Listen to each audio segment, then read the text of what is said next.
Hello, আজকে আমরা মূলত একটা ওদিন যে প্রেজেন্ট ইনডিফিনিট টেন্স পড়িয়েছিলাম। প্রেজেন্ট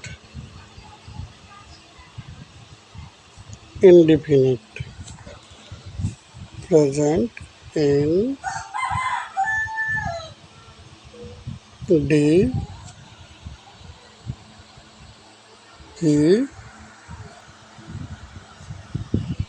তাহলে প্রেজেন্ট ইনডিফিনিট টেন্সের বাংলা বাক্যে যদি কি থাকে তাহলে কিভাবে ইংরেজি করব, কিভাবে হবে। তাহলে আমাদেরকে সর্বপ্রথম যে কাজটা করতে হবে, আমি আবারও বলছি, আমাদেরকে কিন্তু এখানে যে জ্ঞানটা থাকতে হবে, সাবজেক্ট, অবজেক্ট, ভার্ব, যেগুলো আমি আগে শিখিয়ে ফেলছি, তো এই জ্ঞানটা কিন্তু থাকতে হবে। সেক্ষেত্রে আমি একটা বাংলা বাক্য লিখি, যেমন সে কি ভাত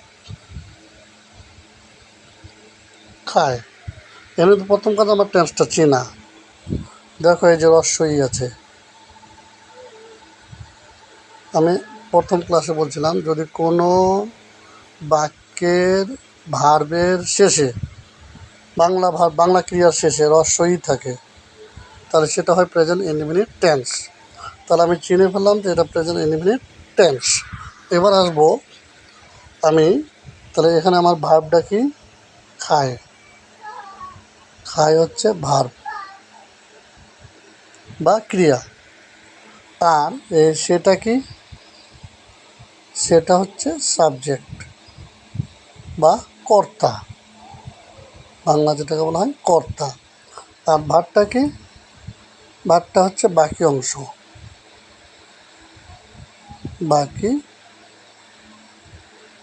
অংশ। এখন যদি আমি এটা ইংরেজি করতে চাই, শুরুতে আমাকে বসাতে হবে ডো অথবা ডাজ বসাইতে হবে। তারপরে কি বসাতে হবে? সাবজেক্ট বসাতে হবে। তারপরে ভার্বের 1 নাম্বার ফর্ম বসবে। খেয়াল করবা, ডাজ হইলেও 1 নাম্বার ফর্ম বসবে, আর ডু হইলেও 1 নাম্বার ফর্ম বসবে। তারপরে যে বাকি অংশ আছে, সেই বাকি অংশ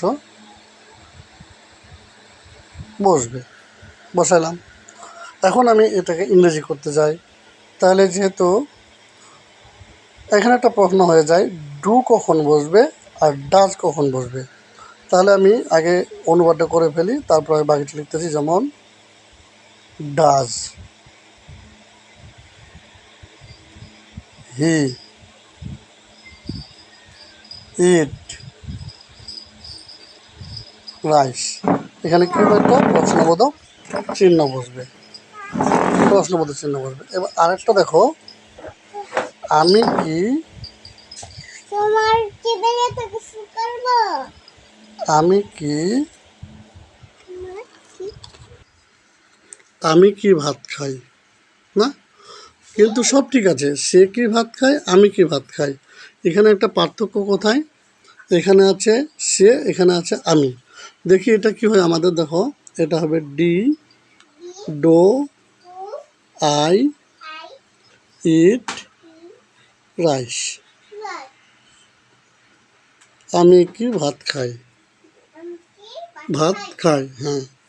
তাহলে এখানেও কিন্তু আছে ইট রাইস, এখানে আছে ইট রাইস। তারপরে এবার দেখো, তুমি কি ভাত খাও,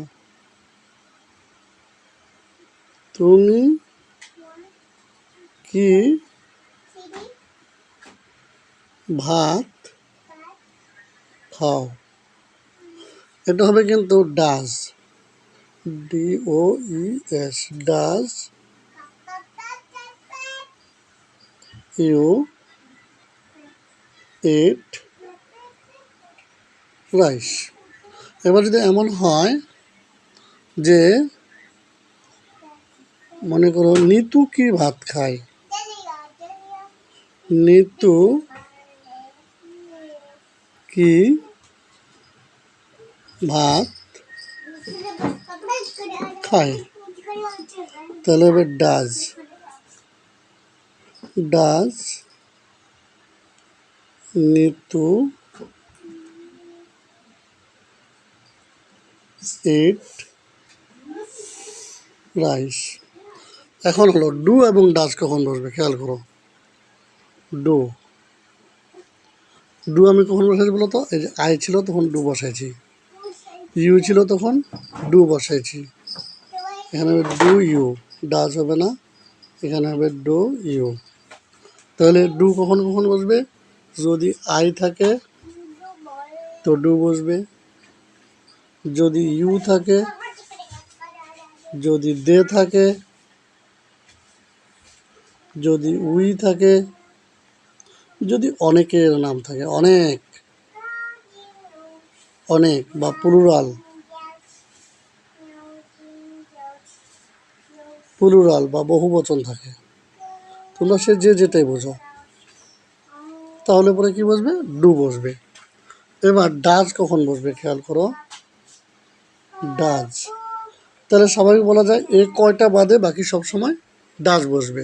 তারপর আমি বলে ফেলি, যেমন হি থাকলে ডাজ বসবে, সি থাকলে ডাজ বসবে, ইট থাকলে ডাজ বসবে। একজনের যদি নাম হয়, একজনের যদি নাম হয় তাহলে ডাজ বসবে। তাহলে আমরা ডু এর ব্যবহার এবং ডাজের ব্যবহারটাও জানে ফেললাম।